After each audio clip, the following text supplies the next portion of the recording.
Welcome to your Road to Homeownership podcast.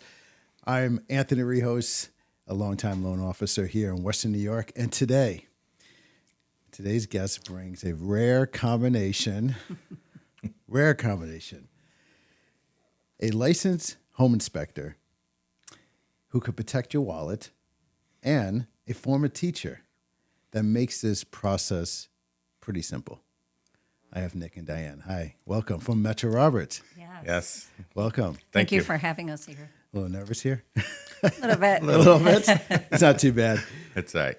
So welcome. And welcome to your Road Homeownership podcast. I'm so happy to have you guys here. So you guys bring in some really good knowledge. I just want to chat about that. But before we go into that, tell me who got into real estate first?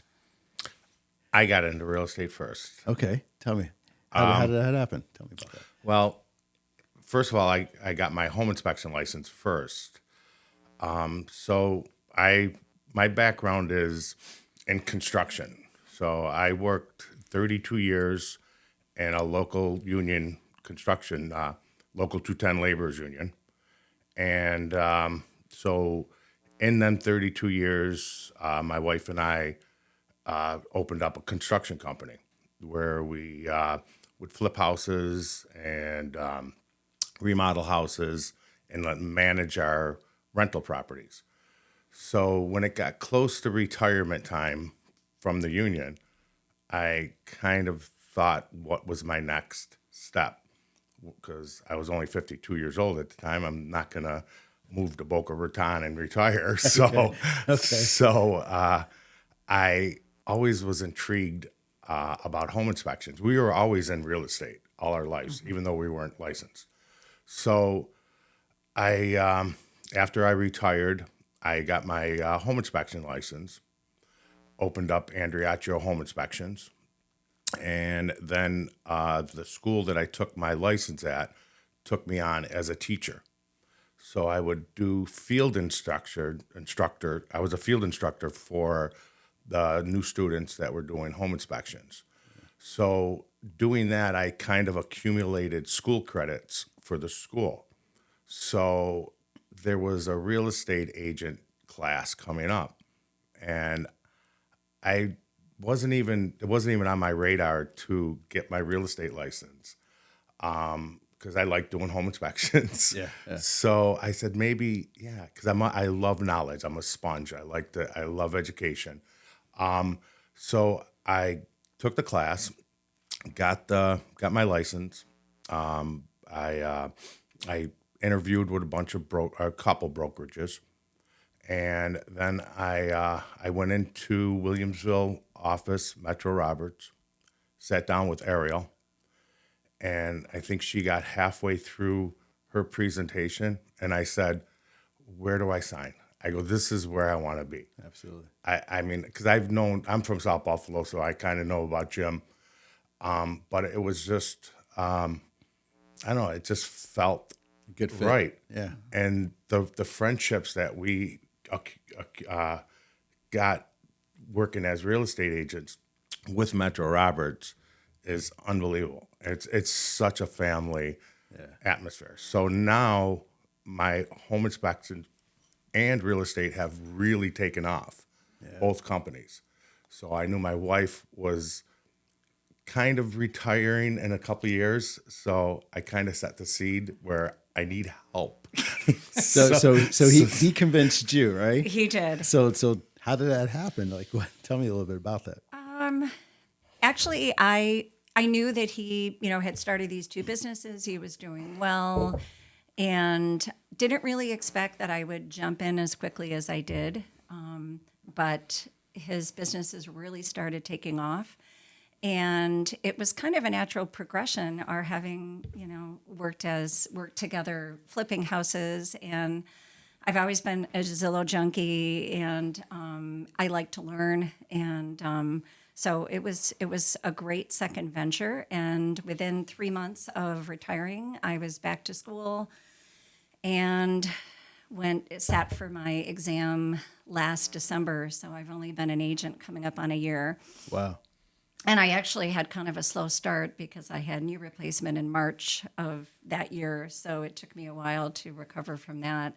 But it was the best decision ever because number one, it's been a blast learning, working with clients, being successful, having them, achieve their dreams. It's been a dream working with him. Well, hold on. That's what I was going to ask. Absolutely. Hold on. What kind of dream? Because it could be a nightmare. It could be a happy dream. Yeah, it could be a lot of For different the most part, dreams. we've had our moments. It's not perfect every time. Yeah, we've had our moments because I have had to establish new routines sometimes. I'm more organized than he is, and he's fought me a little bit sometimes on that. Okay. This is the way that I do things. But I learn from him every day, especially with the showings and from the knowledge that he brings to our clients. I'm learning so much about houses and about the market and just what it takes to be a real estate agent. And I don't think the average person has any idea how many skill sets you need. And coming from a former teacher, Yeah. when I tell people how much technology is involved, how much detail, you have to be very, very detail oriented and organized, which you have to be as a teacher. So that's one of the skill sets that I bring. I take that load off his shoulders. That's great. That's Yeah. great. When was that moment you guys realized, okay, this is a good thing. Like we're working great as a team. Well, last month was one of our best months. We had 4 listings sold in 3 weeks, which Wow, that's great. On the market and under contract. And several of them were not easy houses to sell. So basement like this. Okay. Yeah. Okay. So that was when we both were able to kind of kick it in high gear. Yeah. And he was able to work his magic on some of those transactions, bringing in contractors and,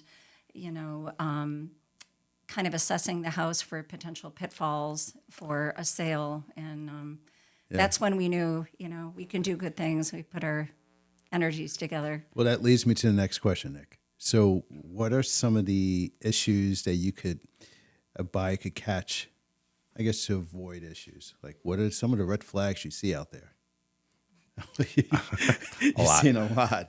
Well, tell me something that you see that you could save buyers right away. You could save them some money. Well, so I have a very positive attitude. And the words I always say is no problem. And I mean, first of all, anything can be fixed. Mm-hmm. So, and in our house flipping days, I've torn apart houses down to the 2x4s and then put them back together. Yeah. Let me jump in here a minute. What he does, and we were talking about this in the car, when we go on a listing and he looks at a house, he's instantly thinking from a home inspector eyes. He's thinking, from a prospective client's eyes, and what could be an issue for either of those, or even an appraiser. And we had a house that's actually under contract that had serious sloping and deterioration with the wall of the foundation. So we talked about what's the best way to handle that. Do you hope that they don't see it? Do you? It was pretty obvious, but do you draw attention to it? So he actually lined up Frank's to come and give an estimate. Oh yeah, Frank. Andy. Oh yeah, Andrew. yeah, Andrew. Yeah, absolutely. And then during negotiations, he actually had to get a second opinion And a third. And a third opinion, and then he had to sit down with the client. But I think transparency. What are some of the other issues?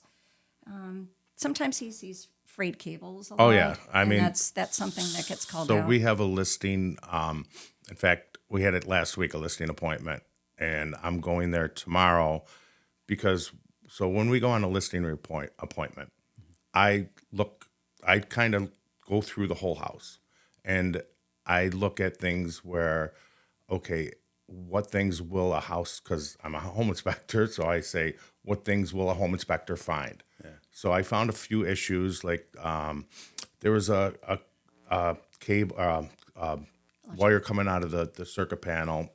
It was a 240 line coming out of the circuit panel, and and the plug, the outlet itself, was laying on the ground with the wire wrapped around the thing or on the floor, and then I'm like, that's not good. That that's something that they'll call out.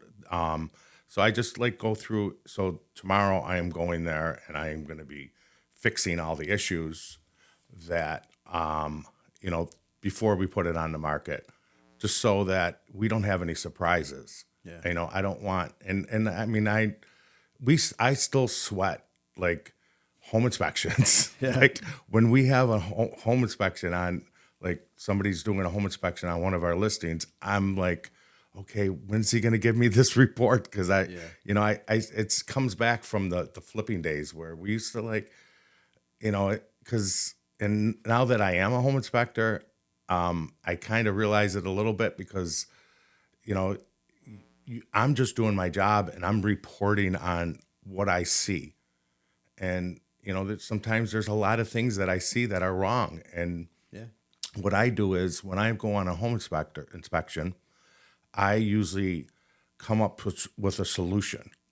Like I see a problem and I say, okay, there's a horizontal crack in the basement. So this is what you're going to have to do. You're going to have to put a pilaster, usually every 5 feet. And, if it's a 30-foot wall, you got, 5, 6 pilasters.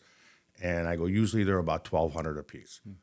So I kind of give them a rough estimate, but I always tell them, I say, call Frank's or call somebody to get but I give them a good figure because I did it for 30 years contracting.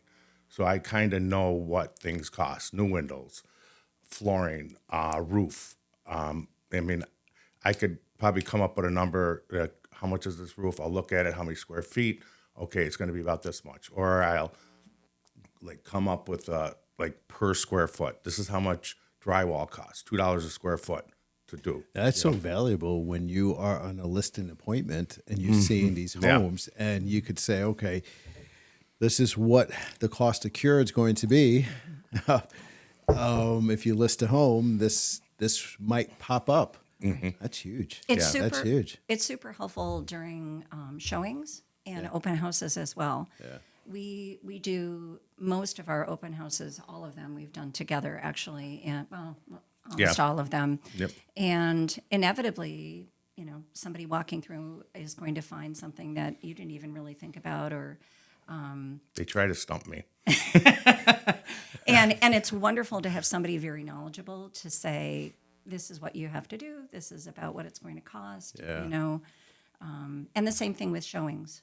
Absolutely. Looking around at the house, he brings those home inspector eyes. So That's great. That's great. So I'm going to kind of pivot a little bit. Where in Western New York are you finding that first-time home buyers or just buyers in general finding a great deal? Because I see a lot of homes appreciating pretty quickly.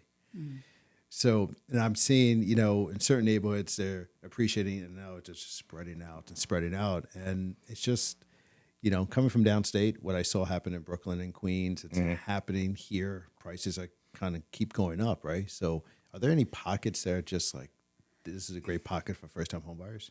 I think You take that one. Tonawanda, we've been showing a lot of houses in Tonawanda, and there's still a lot of Lockport. sweet little houses out there, that are even in the low 200s that are, don't need a lot of work and, may not be totally updated, but I think they're safe and cute and charming, and I think many of them have nice yards. Yeah, I think that Tonawanda, Cheektowaga are like if you probably look at the statistics, most first time home buyers are the two, because you can get a house for $200,000, $250,000, Right. it's somewhere in there. That's nice. I mean, that needs a little bit of work, but not a lot. But you're not going to get a house in Williamsville for $250,000, Right. or Orchard Park, or so.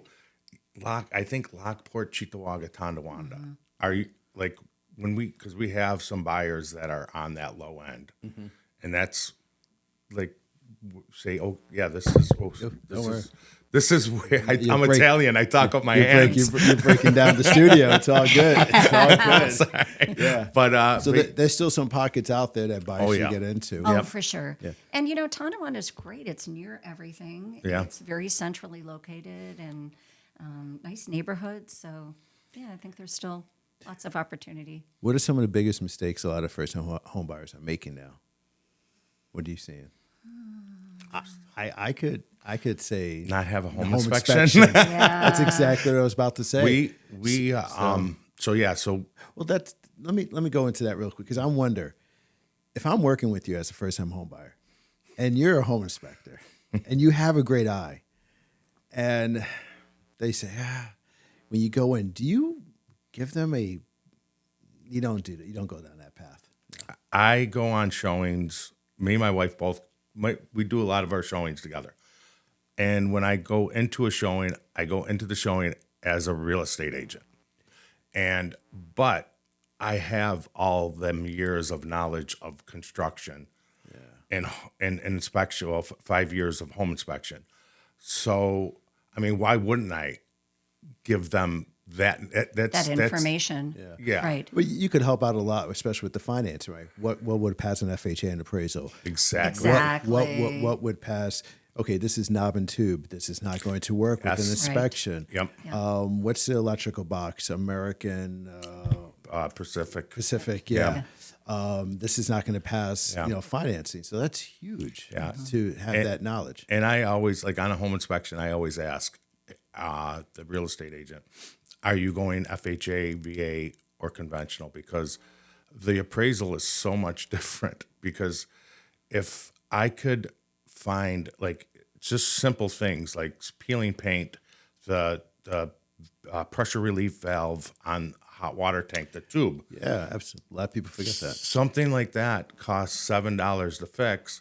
So if the appraiser has to come back out for a re-inspection just to inspect that cost my client another $250 because they're on the hook for the re-inspection fee. Mm-hmm. So I kind of tell the buyer's agent, tell the listing agent, or you go to Lowe's, buy the tube, and put it on.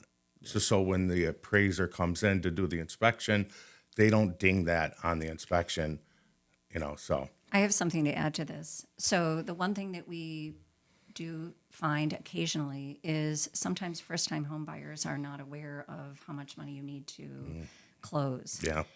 And Wait, hold on. It all depends on who they're working with. all right. Okay, hold on.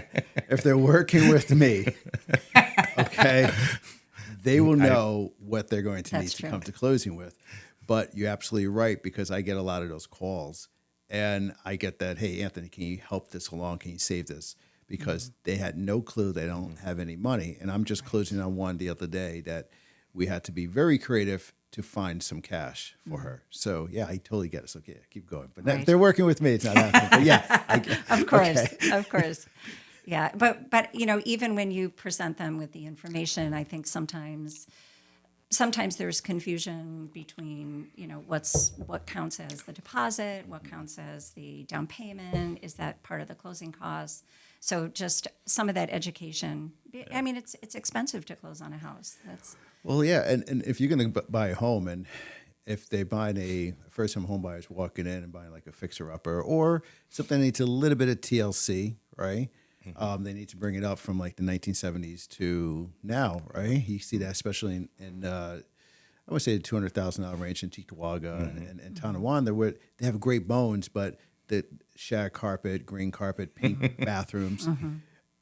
Understanding that cash to close is so important because do they really have to drain all their accounts? Yeah. Because they know they have to put the money back into that home, right? Right. So having that understanding, that's cool that you have that ability to kind of walk them through that and go through that. So. Well, we don't. That's your job. Well, no, well, walk them through, and when you walk in to say, hey, this could be, a $10,000 cost. Oh, Yeah. yes. And, you may want to, think about this later on down the road because this is going to be a cost that's going to be, expensive down the road. So that's good that you have that ability to kind of get them into that right direction, Yes. right? And I always give them, I say, this is going to be on your 3 to 5 year plan. This is going to be on your 7 to 10 year plan. This is going to be on your right away plan. This is like, I kind of like, and I do this for my clients in real estate, and I do this for my clients in home inspection also. I give them that timeline. I say, when you move into this house, there's two things that you have to do right away. This, and this. And this thing could wait 3 to 5 years to do. Cool. So it gives them a little perspective of, okay, I don't have to get a hot water tank right away. I could wait 7 years or 5 years, but this I got to take care of right away. That's huge. So what is the number one thing you think buyers could do right now to get themselves ready to purchase a home? Hire us. Absolutely. I think having good credit plays Yeah. a big Savings. Savings. Yeah. As a lender, we look at 3 different things. We look at income, assets, and credit. Credit doesn't have to be the best. It could be okay. But I'm finding out-of-pocket expenses is very important these days, right? And there's some grants available out there. We have a lot of different programs to help with the down payment assistance, but there's always costs that they're going to have. So having that, I guess capital is very important now these days. But how about on, what can they do on the real estate side of things, working with you guys, right? Right. Well, probably one of the best things is setting them up with a portal and giving them access to homes as soon as they come on the market, and having that ability to communicate with your agent. We have found, the One Homes portal super, super helpful, because they can leave comments for me. They can do a thumbs up, a thumbs down. And then every day I can be checking that and refining their list, going on a lot of showings, just to look at what's out there, get a real sense of, what you can get in your price point, and then, hold out for the perfect house. And getting pre-approved is number one. Number one, right? So when we get a phone call or an open house, when we take on a new client, the first thing we do, we set up a meeting with them, because we want to get to know them before we set up the showing, or before we set up any portal or anything like that. We make it convenient for them wherever they are, Tonawanda, Williamsville, whatever office. We meet them at an office, sit down with them, and then go over us, give them our background if they don't know us already. And this way we get because every client that we've kind of had, we became like family. That's cool. There's clients that we had that I didn't know before I took them on as a client, and now we're like friends. We still can't communicate.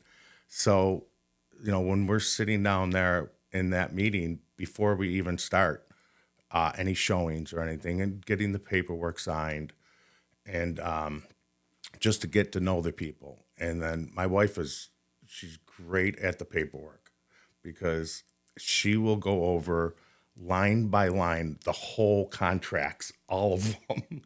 And it's kind of different than when I used to do it. I'd go over the little basics, I hand it to them, sign it. She's very organized and very detailed oriented. Yeah, but that's spot on. Getting that pre-qualification, pre-approval is so important, because they will know their affordability, they will know how much they're going to get into, and it saves you guys some time, right? So you'll have a call from me and say, hey, they're approved for $200 to $250, here are the max taxes. So having that ability and budgeting is so important.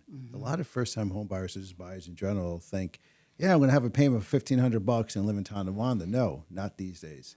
You're looking at minimum, $2,000 and more, right? Yeah. In the city of Buffalo, you're looking at $1,800 in that $200,000 range. Yeah. So it keeps going up. So and you got to think that price, your payment, because taxes go up, always go up. I just had the conversation yesterday. I said, your payment will always go up because of taxes and home insurance. It's just going to happen. It's going to happen in 5 years from now, but definitely budget yourself. So if you're right at that top of your budget, so you want to be comfortable. You want to have a little bit of a leeway, because you're right. Always payments go up. And $200. homes always need improvements too. Always. You guys having fun? Oh yeah. Oh yeah. So ready for some fun questions? Okay. Okay. What's your go-to comfort food, Nick? You go Oh, spaghetti. spaghetti, Sauce. sauce and spaghetti. Yeah. Okay. I would say I could eat pasta 7 days a week. All right. Yeah. I just love it. I make homemade pasta. Do you really? Yeah. So know- on pasta, I have the ingredients are very simple. It's just a little bit of salt, a little bit of water, and flour, and an egg, of course. And you just mix it in. You make the dough. Then I have the old-fashioned thing. Yeah. I do all that, and I could eat a whole plate of it. I don't feel bloated because it's just freshly made, and it's awesome. See, Yeah. I've We need to never, try that. Yes, I've What? I've eaten it at restaurants, but I've never done. And He's never done it. Our neighbor And you're just at call yourself Italian. our neighbor just got one of the machines. Yeah. So we're gonna have like a neighborhood dinner. Okay, there you And, go. and I was gonna make the sauce. Okay. And then they were gonna make the pasta. Perfect. So, Perfect. yeah. What's your comfort food? Oh, something decadent like chocolate, peanut butter. I'm a huge peanut butter fan. I try to stay away from it though. It's not good on the waistline, but Okay. it calls to me at night. Yeah. Tell me a crazy story you had with a listing appointment or a showing. Anything crazy? Well, I have one. Home inspection. It's kind of a long story. So Maybe- I gotta take a drink of water first. yeah. I Maybe bet the it- shorter one about the No. no So the closet. I might run out of film. No, so I'll go quick. So I was on a home, and this happened like 2 weeks ago. So when I go, it was a double. It was an upstairs apartment, downstairs apartment. So when I go on inspection, I start with the basement, but I go to the first floor, second floor, open up the doors, just make sure that everything's good. So as I'm doing the basement, I run into the first floor apartment to make sure that, because I had to run the water. So then I look at one of the doors of the bedroom. It says, "We have 3 cats," and I didn't know. Nobody told me there were any pets. So I'm like, "Oh God, the door is open. Hope the cats didn't get out." So then I go close the door, go back down the basement, and then finish the basement. Then I go to the top and work my way down. So I went into the top apartment, and I'm doing the inspection, and I get into the living room, and I look, and there's a cat on the sofa. So I was like, "Oh, I hope it didn't escape." So I go downstairs, looked in the room where the 3 cats were, opened up the door, and there were only 2 cats in there now. So I run upstairs, grab the cat off the couch, brought it down, and then opened up the door to put it in the room. And now I see 3 cats. 1 cat was hiding up on the ceiling. So I got this cat, and she'll tell you, I'm not a big cat fan. Oh no, I don't think he's ever touched a cat in his life. So I bring the cat back upstairs and put it back on the couch. I'm like, okay, everything's good. The cats are back where they should be. So now I go on with the inspection. So now I'm doing the downstairs living room, dining room, and I see on the wall, there's like a memorial, a picture of a little girl holding a cat, and it's a thing saying, "Fluffy, fly free. Your time here was good." And I looked at the picture of the cat. It looked just like the cat upstairs. ghost cat. So I was thinking, well, 2 things. I'm like, did the cat never die and it took refuge upstairs?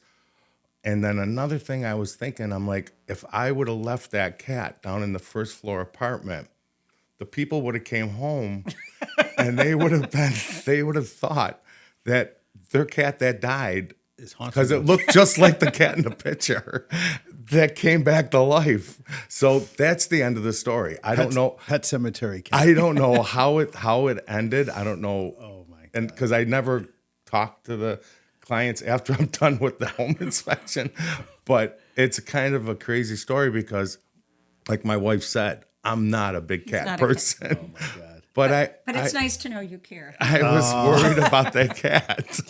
Well, talking about cats, what's your favorite food spot in Buffalo? You can go Go ahead, first. hon. Okay. Probably the ones that we go to most are Pizza Plant and Eric yeah. Beer Project because we're kind of equidistant to the two. All right, cool. Yeah, we just That's go for there a both lot. you guys. Okay. Oh, yeah. Oh, yeah. All right, that's Yeah. good. Yep. All right. So, what is something that a lot of people don't know about you? You go, Nick. Oh, you go, Dan. she's got to go first. You go first. I'm from Massachusetts originally, so I'm a transplant. okay. I've been here over 30. Well, I've been here about 35 years. Oh, so this is your home. It is. But still, all my family's in New England. But I do want to say I am no longer a Patriots fan. Well, I Please. thought that since they're in first place now, I thought you guys Oh no! Yeah. But where are the Jets? Wait a minute. don't worry Wait about it. Don't worry about it. Don't worry about it. What's yours? Last. So, I can't. I kind of knew you were going to answer this question. I'm like, I can't think. The only thing is that I don't like cheese and olives, and I'm Italian. And Wait. You don't like cheese or olives? cheese or olives. And he doesn't make his own pasta. He's not Italian. Right? He's not, Right? You're like I mean, Polish I or could- something. He's got the wine I thing could eat covered, cheese though. melted, but I can't if somebody Eat puts cold out cheese. Yeah. Okay, you know what? I'm the same way. I can't I can't eat the cheese blocks. I could eat fresh mozzarella, but not the cheese like Kobe Jack cheese. Or I can't do that on crackers. I'm the same way. I feel like because my family, when we go to a function, it's the Last Supper table of olives and artichokes, and I don't eat any of that. the last question: flats or drums? Oh, flats. Flats. Yes. Oh, definitely drums. See? Get more meat. I like the drums too. All right, why don't you tell everyone how to get a hold of you? So you could get a hold of us at the Andriaccio team. Diane sells Diane sells Diane West, sells Western New York. WNY@gmail.com. Yeah, Or- I'll put some links on or there. Nick sells Western New York at gmail.com. Well, thank you for coming. Thank you Thank for you having very us. much. We had a good time. I can never end it. I just wave. Bye.